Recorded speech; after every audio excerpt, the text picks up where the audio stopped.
حضرت ابو ہریرہ رضی اللہ تعالی عنہ سے روایت ہے کہ حضور نبی کریم صلی اللہ علیہ وآلہ وسلم نے ارشاد فرمایا،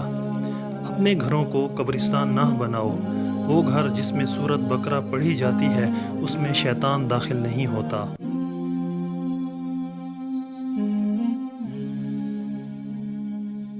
حضرت ابو امامہ باہلی رضی اللہ تعالیٰ عنہ سے روایت ہے کہ حضور نبی کریم صلی اللہ علیہ وآلہ وسلم نے ارشاد فرمایا، سورۃ بقرہ پڑھا کرو کیونکہ اسے حاصل کرنا باعث برکت اور اسے ترک کرنا باعث حسرت ہے،